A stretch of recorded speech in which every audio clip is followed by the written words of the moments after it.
हाँ। खटकती है रागादिक परिणति विकारी, स्वभाव के सन्मुख ये कैसे टिकेगी। समझ में नहीं आया? खटकती है रागादिक परिणति का मतलब है संसार की सारी बुराइयां बताओ अपने को खींच रही है कि नहीं खींच रही है, अपने को आकर्षित कर रही है, लुभा रही है। क्रोध है, घमंड है, अहंकार है, छल कपट है, आलस्य है, कामचोरिता है, जितनी चीजें बुराइयां वो अपने को खींच रही है। लेकिन उनके ऊपर जो सबसे बड़ा स्वभाव है ना अपना, जो आपने प्रश्न पूछा, वो स्वभाव जीव का उठना है। तीनों लोग जिसके ज्ञान में झलक जाएं वो स्वभाव लेके पैदा हुए हो भाई। तीन लोग का नाथ आपके भीतर विराजमान है, इसलिए चेतना के स्तरों को ऊपर उठाते जाओ। बाकी के प्रश्नों के उत्तर चेतना के उठने से मिल जाएंगे। Thank you dear. बहुत बढ़िया। सर जैसे कि हम किसी पे ट्रस्ट करते हैं, बहुत ज़्यादा ट्रस्ट करते हैं उस पर, और मतलब उसके साथ हम हर कुछ शेयर करते हैं, चाहे हमारा फैमिली में है, कोई फ्रेंड में है, कुछ भी हो। जब वो एक बार हमारे ट्रस्ट को हर्ट कर देता है, वो हमें बहुत ही बुरा समझ लेता है और कुछ भी कह सकता है वो कभी भी। तो दोबारा अगर उससे रिलेशन बन रही है, हमारी बातें करनी स्टार्ट हो रही है, सब कुछ हम इग्नोर करके, तो क्या सर दोबारा से उस पर हमें वही ट्रस्ट पहले वाली लानी चाहिए, उसके साथ शेयरिंग करनी चाहिए, या उसके साथ मतलब खुल के हम बातें कर सकते हैं कुछ भी? नेपोलियन हिल से जब जीवन में सबसे बड़ी सीख को लोगों ने कहा ना, एक लाइन में बता दो।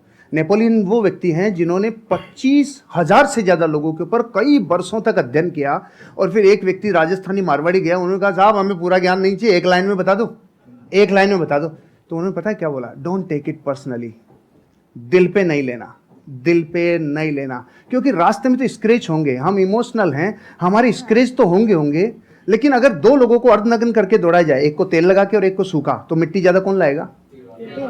तो तेल लगाना बंद कर दो। यहाँ नहीं, दिल पे तेल लगाना बंद कर दो, हृदय पे लेना बंद कर दो, नहीं तो जैसे ही मार्केट में जाएंगे लोग तो आपको कुछ कहेंगे। तो पहली बात तो दिल पे नहीं लेना, क्योंकि दिल पे लेते लेते तो खत्म ही हो जाएंगे, फिर सबका दिल पे लेते चले जाएंगे। एक बात। दूसरी बात, आप कह रहे दोबारा ट्रस्ट करें कि नहीं करें, सोच समझ के, विचार करके, क्योंकि जिस व्यक्ति ने एक बार ट्रस्ट तोड़ा है तो फिर वहां पर एक सिद्धांत लागू होता है, प्रेम भाव हो सब जीवों से, विश्व के हर जीव से प्रेम हो भाई, करुणा स्रोत बहे दुखियों पे, दुखियों पे फिर विशेष करुणा बहनी चाहिए। प्रेम भाव हो सब जीवों पे, करुणा स्रोत बहे दुखियों पे, दुर्जन में मध्यस्थ विभो, ये जो दुर्जन है ना उसमें फिर थोड़ा मध्यस्थ विभो उन पे, और गुणी जनों में हर्ष प्रभो। जैसे सर गुणीजन है तो ऑटोमेटिकली हृदय से एक श्रद्धा बहती है।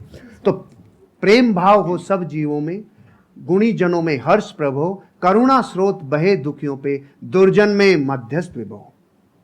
दुर्जन से थोड़ा दूरी बना के रखिए, आगे बढ़ जाएंगे। ट्रस्ट तोड़ने का मतलब क्या? वो छोटा भी हो सकता है, बहुत बड़ा भी हो सकता है।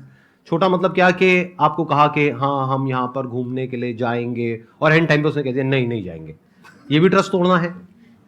और एक है कोई बड़े लेवल पे ट्रस्ट तोड़ना, यानी कि आपकी शादी हो गई है और कोई तीसरी बीच में आ गई है, I am just giving an example.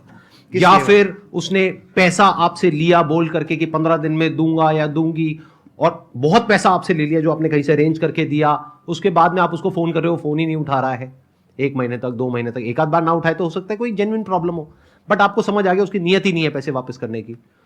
तो जब आपको समझ आ गया है कि वो इंसान भरोसा करने के लायक नहीं है, तो दोबारा भरोसा क्यों करना है? तब तक जब तक कि उसको एक्चुअल में पश्चाताप नहीं होता है। इंसान बदलता है, ये प्रकृति बदलती है, सब कुछ बदलता है। इस दुनिया में एक ही चीज कांस्टेंट है, दैट इज चेंज। सब कुछ बदलता है। तो हो सकता है वो इंसान आज ट्रस्टवर्दी ना हो, लेकिन 6 महीने बाद या 1 साल बाद वो पूरी तरह से बदल जाए। तो आपको देखना है कि क्या वो उसकी एक गलती थी। गलती किसी से भी हो सकती है, आपसे भी हो सकती है, मेरे से भी हो सकती है, इनसे भी हो सकती है। तब तो ठीक है, उसने पश्चाताप कर लिया और बार बार आपको सॉरी बोल दिया, कर दिया, बात खत्म। बट क्या वो उसकी फितरत है? क्या वो दुर्जन है? जैसे इन्होंने वर्ड यूज किया, दूरजन, मतलब कि ऐसे जनों से दूर ही रहो।